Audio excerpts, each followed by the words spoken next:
time now for our political panel. Susan Page is the Washington bureau chief for USA Today. Jeffrey Goldberg is the editor-in-chief at The Atlantic.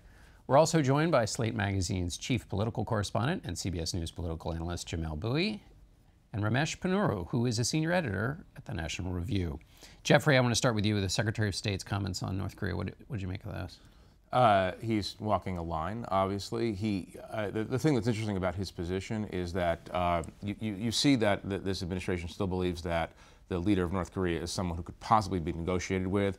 They still believe that China has some capability of pressuring the North Koreans. These are huge questions, and people like me who've watched this for 20 years see new administrations come in and believe that they can move this issue, and I'm a little bit surprised that they believe they can move the issue to the degree that they think. But on the other hand, they are talking in a rational, reasonable way, understanding that the military option is really not much of an option if you're in South Korea, if you're in Japan, obviously. And so he's walking a line, but I don't predict great success out of this plan.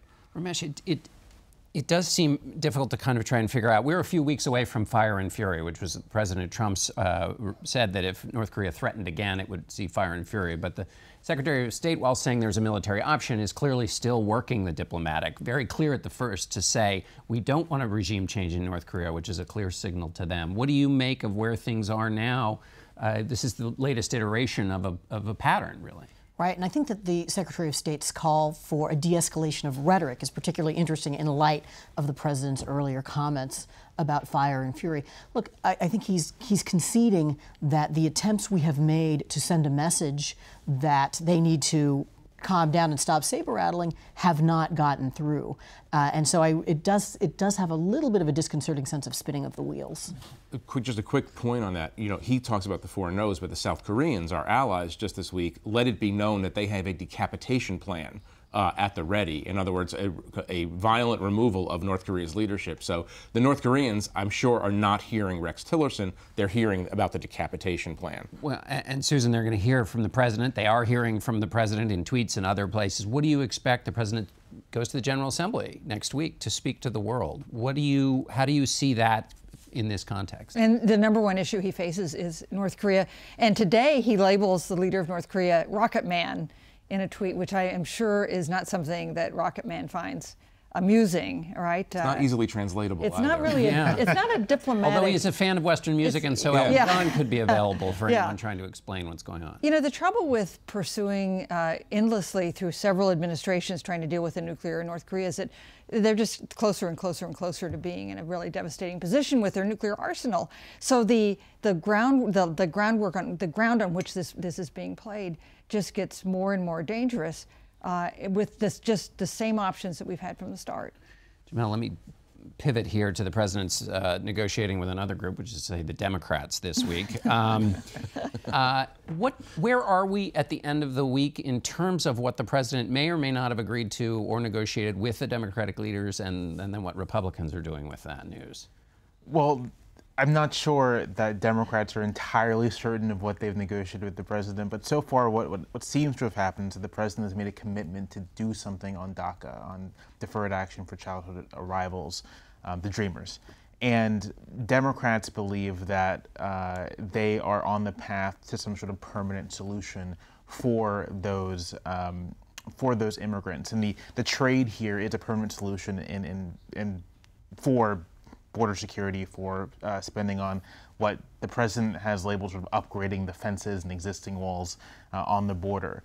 That, I think, may happen. Republicans obviously are not happy about this, although Republican lawmakers have said that they are interested in a permanent solution. What I think is interesting about all of this is the activist response to the Democratic negotiations. This worry that to get this deal, Democrats will be bolstering a hardline immigration status quo on the border.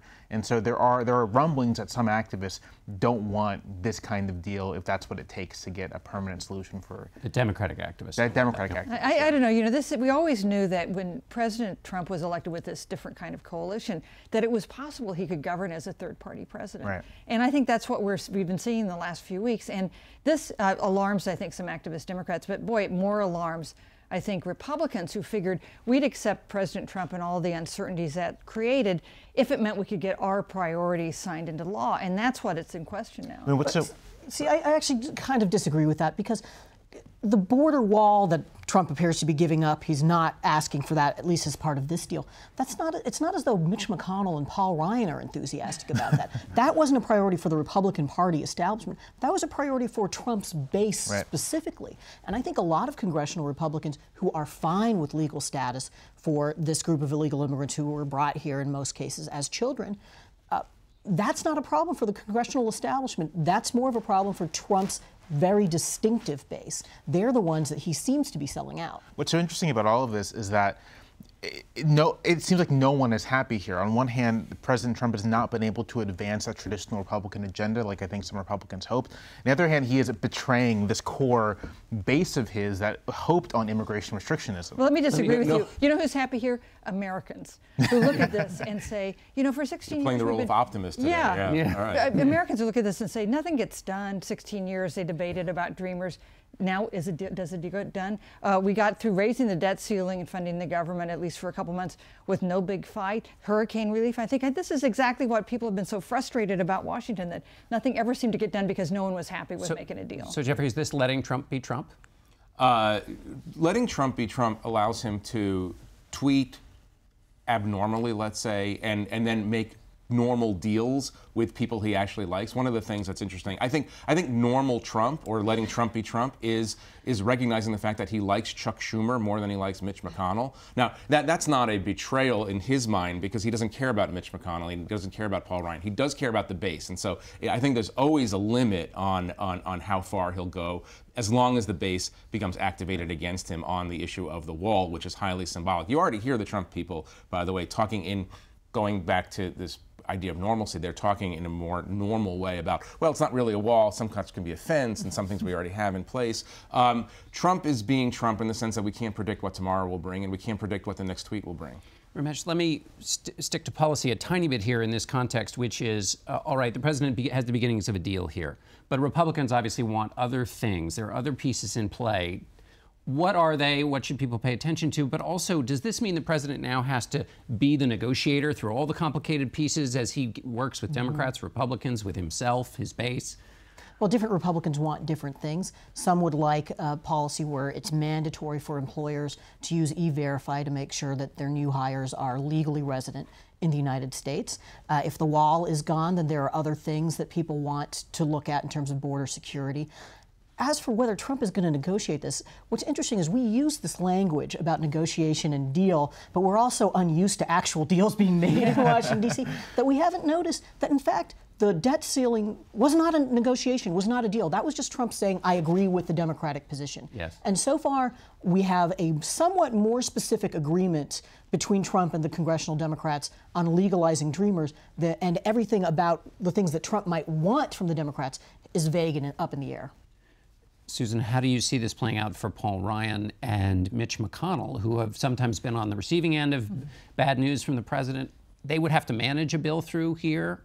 What's this look like going forward? Well, they'd have to agree to bring a bill forward. I mean, that is not, the president may be a little fuzzy on this. It's not always clear, but Paul Ryan and Mitch McConnell will determine what it gets debated in Congress, and so he needs them. He needs them to at least cooperate, but they're pretty, especially Mitch McConnell, pretty pragmatic, pretty strategic. You know, I assume it's going to be hard for either of them to just defy the president. One other thing, it's a little bit like triangulation in the Clinton administration, where Clinton worked with the Republicans who were on the rise in Congress, and that worked until Clinton faced impeachment, and he needed to be a Democrat again. And we should never forget that this Russia investigation is proceeding. We don't know where that goes. There may be a time when President Trump really needs to be a Republican again. There's one of the many interesting moments, a small point, but one of the many interesting moments in the last week is that it seemed as if Trump had forgotten that the Republicans control the House and the Senate. And he is post-partisan or non-partisan or whatever you want to call it, but they will remind him over time. They will remind him that they're in charge of those bodies.